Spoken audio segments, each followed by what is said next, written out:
Акай китеби. Биринчи бөлүм.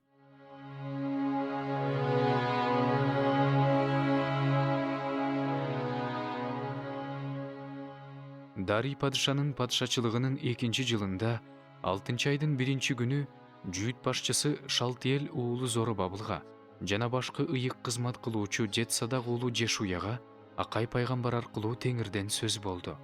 Себайот Теңир мындай деди: Бул эл али убакыт келе элек, Теңир үйүн курганга убакыт келе элек деп жатат. Акай пайгамбар аркылуу Теңирден сөз болду. Бул үй кыйрап жатса, өзүңөрдүн жасалгалуу үйүңөрдө жашай турган убакпы? Ошондуктан бүгүн Себайот Теңир мындай дейт: жүрөгүңөрдү өзүңөрдүн жолдоруңарга бургулачы. Силер үрөндү көп сээп, бирок түшүмдү аз алып жатасыңар. Жеп, бирок тойбой жатасыңар. Ичип, бирок суусунуңар канбай жатат. Кийим кийип, бирок жылыбай жатасыңар. Эмгек акы тапкандар түбү тешик намыян үчүн эмгектенип жатышат. Себайот Теңир мындай дейт: жүрөгүңөрдү өзүңөрдүн жолдоруңарга бургулачы. Тоого чыгып, жыгач көтөрүп келип, ибадаткана кургула. Мен ага ыраазы болом жана даңкталам, дейт Теңир. Көп нерсени күтүп, бирок аз нерсе алып жатасыңар. Үйүңөргө эмнени алып келсеңер, мен аны сапырып жиберем. Эмне үчүн, дейт Себайот Теңир. Менин үйүм үчүн. Ал кыйрап жатса, ар кимиңер өз үйүңөргө чуркайсыңар. Ошон үчүн асман жабылып, силерге шүүдүрүн бербей жатат. Жер өз түшүмүн бербей жатат.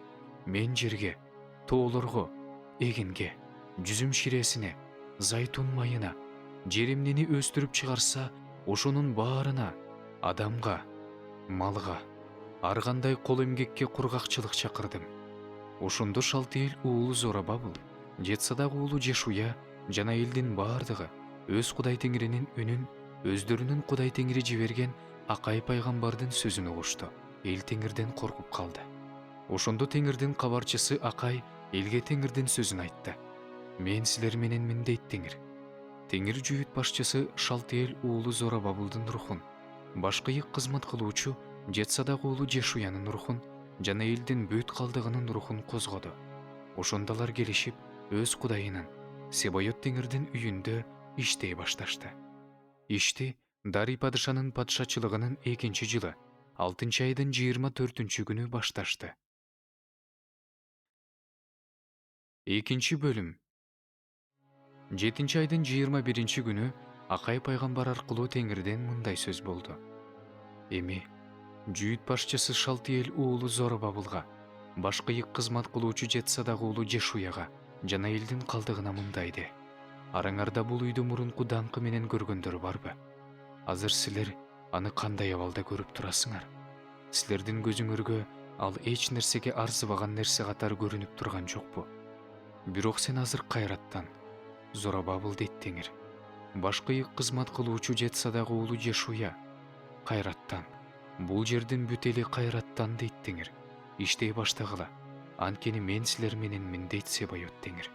Мисирден чыкканыңарда менин силер менен түзгөн келишимим жана менин рухум силер менен.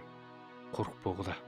Анткени Себайот Теңир мындай дейт: жакын арада мен асман менен жерди, деңиз менен кургактыкты дагы бир жолу солкулдатам. Баардык элдерди солкулдатам. Ошондо баардык элдер өздөрүнүн кымбат баалуу нерселери менен келишет. Бул үйдү даңкка толтурам, дейт Себайот Теңир. Күмүш меники, алтын да меники, дейт Себайот Теңир. Бул акыркы ибадаткананын даңкы мурунку ибадаткананын даңкынан жогору болот, дейт Себайот Теңир. Мен бул жерге тынчтык берем, дейт Себайот Теңир. Дарийдин падышачылыгынын 2-жылы 9-айдын 24-күнү Акай пайгамбар аркылуу Теңирден сөз болду. Себайот Теңир мындай дейт: ыйык кызмат кылуучулардан мыйзам тууралуу сура. Эгерде кимдир бирөө ыйык этти этегине салып бара жатып, этегин нанга, же бышкан ашка, же шарапка, же зайтун майына, же болбосо кандайдыр бир тамакка тийгизип алса, ал нерсе ыйык болуп калабы? Ыйык кызмат кылуучулар жок деп жооп беришти. Анан Акай мындай деди: эгерде өлүккө тийип булганган адам ушул нерселердин бирини тийип кетсе, ал нерсе таза эмес болуп калабы? Ыйык кызмат кылуучулар таза эмес болуп калат деп жооп беришти. Ошондо Акай мындай деди: бул эл ушундай. Менин алдымда бул уруу ушундай дейт Теңир. Алар кылган иштердин баары ушундай. Алардын ошол жерде чалган курмандыктарынын баардыгы таза эмес. Эми жүрөгүңөрдө бүгүнкү күндөн Теңир ибадатканасында таш үстүнө таш коюла элек мезгилге карай бургулачы. Ошол убактарда мындай болгон: 20 өлчөм боло турган чөмөлөгө келишсе 10 өлчөм болуп чыккан. Жүзүм сыгылуучу жайга 50 өлчөм сузуп алганы келишсе 20 эле өлчөм болуп чыккан. Мен силерди эгиниңерге коңурт дат оорусун жиберип, эгиниңерди күйгүзүп, кылган баардык ишиңерди мөндүр менен талкалап жазаладым. Ошондо да силер мага кайрылган жоксуңар дейт Теңир. Бүгүнкү күндөн тартып 9-айдын 24 күнүнөн Теңирдин ибадатканасы негизделген күндөн тартып артка карай жүрөгүңөрдү бургулачы. Жүрөгүңөрдү бургула. Кампаларда дагы үрөөн барбы? Буга чейин жүзүм сабагы да, анжыр дарагы да, анар дарагы да, зайтун дарагы да түшүм берген эмес. Ушул күндөн тартып мен силерге батамды берем. Айдын 24 күнү Акай пайгамбарга Теңирден экинчи ирет сөз болуп мындай деп айтылды. Жүйүт башчысы Зоробабылга мындай деп айт: Мен асман менен жерди солкулдатам, падышачылык тактыларды кулатам, бутпарас падышачылыктардын күчүн жок кылам. Майдан арабаларын жана аларда отургандарды ала салдырам. Аттары да, чабан дестери да жерге кулатылат. Ар бири өз бир тууганынын кылычы менен кулатылат. Кулум, Шалтиэл уулу Зоробабыл дейт Себайот Теңир. Ошол күнү мен сени өзүм алам дейт Теңир. Сени мөөр шакеги катары сактайм. Анткени мен сени тандап алдым дейт Себайот Теңир.